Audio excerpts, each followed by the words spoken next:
दोस्तों, आज मैं आपको सास बहू कहानियाँ श्रृंखला की कहानी नंबर 14 सुनाने जा रही हूँ, जिसका शीर्षक है अधूरी ख्वाहिश।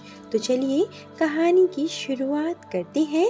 पर कहानी सुनने के पहले कृपया वीडियो को लाइक, शेयर और चैनल को सब्सक्राइब करना ना भूलें। आज फिर से खाना बनाते बनाते आरती का हाथ गरम तवे से लग गया और एकदम से उसके मुंह से चीख निकल पड़ी। उसकी आवाज सुनकर सासू माँ दौड़कर आई और बोली, क्या हुआ बहू, तुम ऐसे क्यों चिल्लाई? वो माँ जी, मेरा हाथ गरम तवे को छू गया, इसलिए, हड़बड़ाकर आरती ने कहा। सासू माँ ने गैस बंद की और आरती को अपने साथ कमरे में लेकर गई और उसके हाथ पर प्यार से दवाई लगाने लगी। ये देखकर आरती को अपनी माँ की याद आ गई, जो कि बचपन में ही किसी बीमारी की वजह से उसे और उसके पिता को इस दुनिया में अकेली छोड़कर चली गई थी। अपनी नई नवेली बहू की आंखों में आंसू देखकर सासू माँ से रहा नहीं गया और पूछ बैठी, बहुत दर्द हो रहा है क्या बेटा? नहीं माँ जी, वो आपका प्यार देखकर बस माँ की याद आ गई।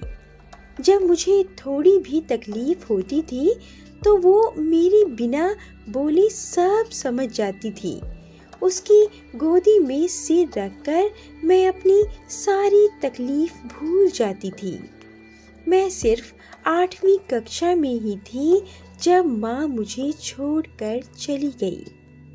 और ये बोलकर आरती फफक कर रोने लगी। रोते रोते आरती अपने अतीत के गलियारों में खो गई। आरती अपने माता पिता की इकलौती संतान थी और बहुत सी मन्नतों के बाद 10 वर्ष के पश्चात आरती अपने पिता रमेश जी के आंगन में जन्मी थी। रमेश जी ने जैसे ही उसे गोद में लिया तो बेहद नाजुक छोटी सी मुस्कुराती हुई बच्ची को देखकर खुशी से झूम उठे और बहुत प्यार से उन्होंने अपनी बेटी का नाम आरती रखा था। हर पल उसे अपने सीने से चिपकाए रहते। घर पर उसके माता पिता के अलावा उसके चाचा चाची और उनका 5 वर्षीय बेटा और दादी माँ थे। आरती के माता पिता तो उसके आने से बेहद खुश थे, लेकिन दादी माँ ने बिना सोचे समझे उसकी माँ को ताना मार दिया करती कि एक तो इतने साल इंतजार करने के बाद बच्चा जनी है और वो भी लड़की, जो कि सर का बोझ ही रहेगी। उनकी ये बात सुनकर आरती के पिता गुस्से से कहते, माँ, मेरी बेटी के लिए मैं किसी से एक शब्द भी नहीं सुनूंगा। ये मेरे दिल का टुकड़ा है। आगे से इसके बारे में कुछ भी बोलने से पहले एक बार जरूर सोच लेना। खैर, समय अपनी रफ्तार से चलता रहा। आरती की माँ उसके जन्म के बाद से काफ़ी शारीरिक कष्टों की वजह से अक्सर बीमार रहने लगी और इसी वजह से जब आरती 8वीं कक्षा में थी तो उसकी माँ उसे छोड़कर हमेशा के लिए भगवान के पास चली गई। माँ के मरने के बाद आरती की दादी ने उसके पिता रमेश जी के ऊपर दूसरा विवाह करने का दबाव डाला, लेकिन रमेश जी ना ही अपनी पत्नी की जगह किसी को देना चाहते थे और ना ही अपनी बेटी के लिए सौतेली माँ लाना चाहते थे। जब रमेश जी ऑफिस चले जाते तो आरती की चाची उससे घर का काम काज कराने लग जाती। दादी तो उसे वैसे ही पसंद नहीं करती थी, इसलिए वो सिर्फ अपने पोते को ही प्यार करती। आरती से उन्होंने कोई वास्ता नहीं रखा था। इससे उसकी चाची की हिम्मत और बढ़ गई थी।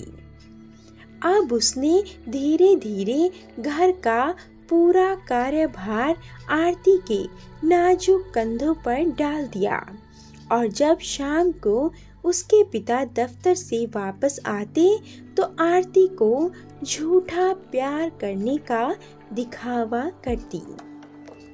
रमेश जी इन बातों से बिल्कुल अनजान थे। घर पर उपेक्षा की शिकार होती आरती धीरे धीरे दब्बू बन गई। किसी से भी बात करने में डर जाती, पढ़ाई में भी पिछड़ गई। इसी तरह उसने अपनी स्कूल की पढ़ाई पूरी की। तभी एक दिन उसके पिता ने कहा, आरती बेटा, मैंने तुम्हारा दाखिला एक बहुत अच्छे कॉलेज में करवा दिया है। खूब मन लगाकर पढ़ना और मेरा और अपनी माँ का नाम जरूर रोशन करना। आरती अब कॉलेज जाने लगी, लेकिन नए दोस्त बनाने और बातें करने में हिचकिचाती थी। लेकिन उसके पिता कदम कदम पर उसका हौसला बढ़ाते रहते थे। उन्होंने आरती को कॉलेज के पीजी में रहने की व्यवस्था कर दी, जिससे कि वो अपने हिसाब से रहने लगी। जब भी कोई परेशानी होती तो उसके पिता की कई बातें उसका मनोबल बढ़ा देती। पढ़ाई पूरी होने के बाद आरती की एक बड़ी कंपनी में नौकरी लग गई, लेकिन फिर भी उसे अपनी खुशियां अधूरी ही लगती, क्योंकि उसके जीवन में माँ के प्रेम की कमी उसे हमेशा खटकती, जो चाहकर भी पूरा नहीं कर सकती थी। फिर एक दिन उसके साथ काम करने वाले राजन ने उसे शादी के लिए प्रपोज किया। आरती भी मन ही मन राजन को बहुत पसंद करती थी, लेकिन फिर भी वो बिना जवाब दिए वहां से चली आई।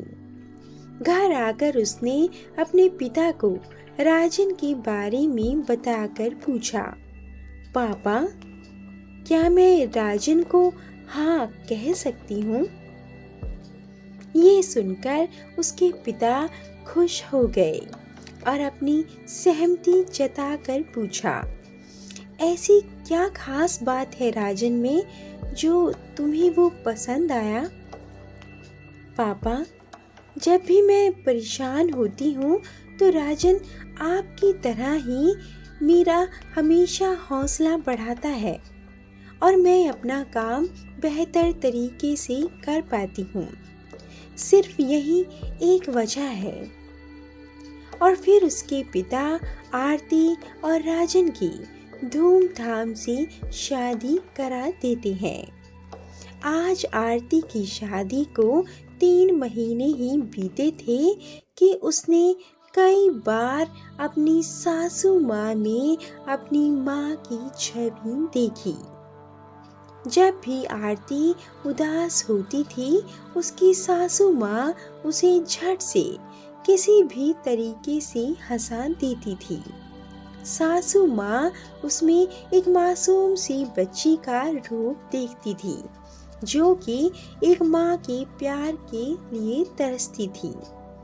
उन्होंने आरती को अपनी बहू नहीं बल्कि बेटी के रूप में स्वीकार किया था। वो अपनी बहू के जीवन के अधूरेपन को अपनी ममता से पूरा करना चाहती थी। अपनी सासू माँ के रूप में माँ को पाकर और राजन जैसा समझदार और प्यार करने वाला पति पाकर आरती की अधूरी खुशियाँ आज पूरी हो गई थीं। दोस्तों, आपको कहानी कैसी लगी कमेंट करके ज़रूर बताएं और ऐसी अधिक कहानियों के लिए कृपया वीडियो को लाइक, शेयर और चैनल को सब्सक्राइब करना ना भूलें। धन्यवाद।